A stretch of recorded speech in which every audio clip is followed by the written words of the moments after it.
नमस्कार दोस्तों। आज हम बात करेंगे अब जो प्रमोशन होता है डीओ से एबीएम के लिए उसकी क्या रिक्वायरमेंट है, किस तरीके से आप प्रमोशन ले सकते हैं। वीडियो शुरू करें उससे पहले एज यूजुअल आपसे रिक्वेस्ट है, please like share and subscribe कर दीजिएगा, क्योंकि इससे मुझे मोटिवेशन मिलता है। अगर आप लाइक करते हैं मतलब कोई दो चीजें कर दीजिएगा, प्लीज लाइक एंड शेयर तो जरूर से कर दीजिएगा, क्योंकि इससे फिर वीडियो ज्यादा सर्कुलेट होती है और मुझे भी मोटिवेट मिलता है वीडियो बनाने के लिए।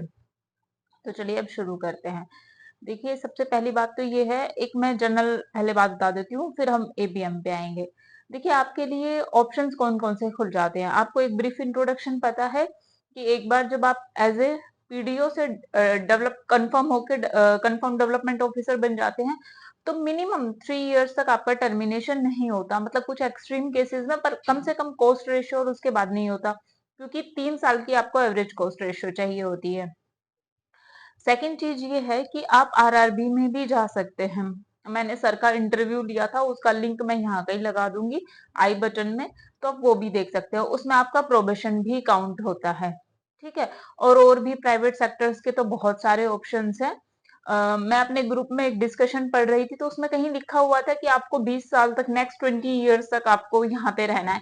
नहीं, ये जरूरी नहीं है। मेरा एक अलग पर्सपेक्टिव है। मैं आपको ये बताऊंगी कि आप अपना मिनिमम किस तरीके से 4 5 6, आपको जितने भी साल आपको निकालने हैं आप निकालिए एलआईसी में। देन अगर आपको लगता है कि आपके लिए नहीं है, तो जस्ट स्विच कर जाइए। कोई नेसेसरी नहीं है कि एक बारी कहीं सिलेक्शन हो गया तो आपको जब तक रिटायरमेंट होती ही नहीं है वहीं पे रहिए।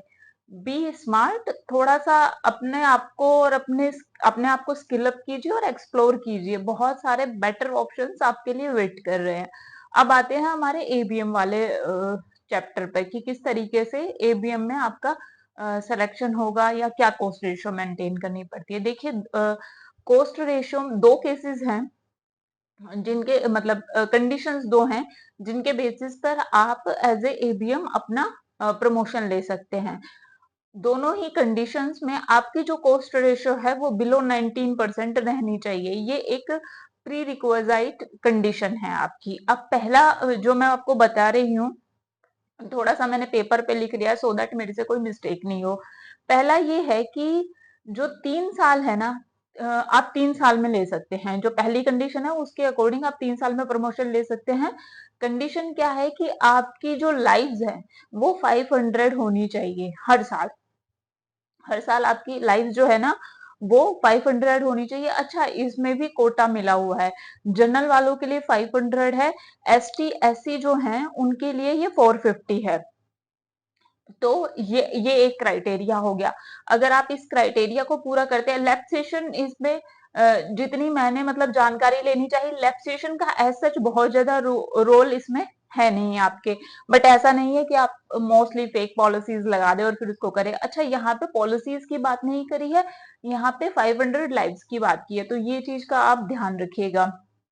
इसके बाद अगर जब भी वैकेंसी निकलती है तो आप अपना फॉर्म फिल कर सकते हैं। उसके बाद इंटरव्यू होगा और इंटरव्यू के बाद अगर आपका सिलेक्शन हो जाता है तो आप चले जाओगे। जो दूसरी कंडीशन है उसमें क्या है, वो 6 साल में होता है। उसमें आपका जो लास्ट 3 इयर्स है, मान लीजिए आपकी रिक्रूटमेंट 2023 में हुई है, नहीं सिंपल करते हैं, 2020 में हुई है, 2020 में आपकी रिक्रूटमेंट हुई है और 2026 में मतलब आप प्रमोशन के लिए एलिजिबल हो सकते हो। तो लास्ट 3 इयर्स यानी कि 26 25 24, मतलब जो भी आपके लास्ट 3 अप्रेजल ईयर्स हैं उसमें आपकी कॉस्ट रेशियो जो है वो बिलो 19% होनी चाहिए, तो भी आप एलिजिबल हो जाते हो। इसमें लाइव्स का और बाकी सारी चीजों का कोई रोल नहीं है। जो हमने फर्स्ट कंडीशन पढ़ी थी उसमें लाइव्स का रोल था, और ऑफ कोर्स 90% तो आपकी कॉस्ट होनी चाहिए, बट वो आपको अर्ली मिल रहा था 3 साल पहले। यहाँ पे आपको 6 साल वेट करना पड़ेगा, तो ये चीज हुई। अच्छा, इसमें आप जो है ना, एक चीज और है इसमें, आप अपने डिवीजन चेंज करने के लिए भी एप्लीकेशन मतलब डाल सकते हैं। इसमें डिवीजन भी चेंज हो जाता है ट्रांसफर जब होगा। और दूसरी एक जो चीज आपको ध्यान देने वाली है वो ये है कि मान लीजिए आप एज ए एबीएम आप स्विच कर गए, पर हम सब जानते हैं कि पीडीओ का जो वर्क कल्चर है, मतलब आपको सिर्फ सिग्नेचर करना होता है, मोस्टली फील्ड की जॉब है, ठीक है। पूरा हमारा जॉब रोल अलग होता है, ये पूरी फील्ड की जॉब है। और जो एबीएम है असिस्टेंट ब्रांच मैनेजर वो एक एडमिनिस्ट्रेशन की जॉब है, वहां पे अभी आपको लगता है कि थोड़ा इजी है या कंपैरेटिवली, क्योंकि जॉब सिक्योरिटी है उसमें, उनको कॉस्ट रेशियो मेंटेन नहीं करनी पड़ती, बट वहां पे अलग तरह के प्रेशर आते हैं, ठीक है।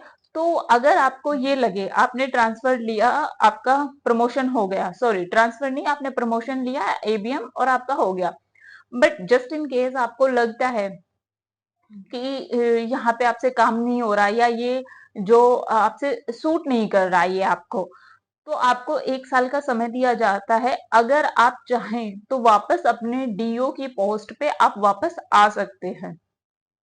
तो ये आपको फैसिलिटी एलआईसी देती है। फिर जो आपके जो भी एजेंट वगैरह जो होंगे उस समय जो आपके थे, जब आप छोड़ के गए थे, जब आपका प्रमोशन लिया था, वो सारे एजेंट आपको वापस मिल गए थे। तो ये मुझे आपको एक इंफॉर्मेशन जो है ये चीज शेयर करनी थी, क्योंकि बहुत सारे पीडीओस का भी कंफ्यूजन रहता है कि किस तरीके से क्या हो सकता है। तो ये मैंने एक छोटा सा आपको बताया कि एबीएम में किस तरीके से आप प्रमोशन ले सकते हैं। अगर आपकी कोई भी सवाल हो या कुछ भी क्यूरी हो तो please let me know in the comment section. और आप जानते हैं कि मैं मैक्सिमम लोगों का रिप्लाई करती हूँ, तो I will be happy to help you. और अगर ये वीडियो थोड़ी भी यूजफुल लगी हो तो प्लीज लाइक शेयर जरूर कीजिएगा। Thank you and all the very best.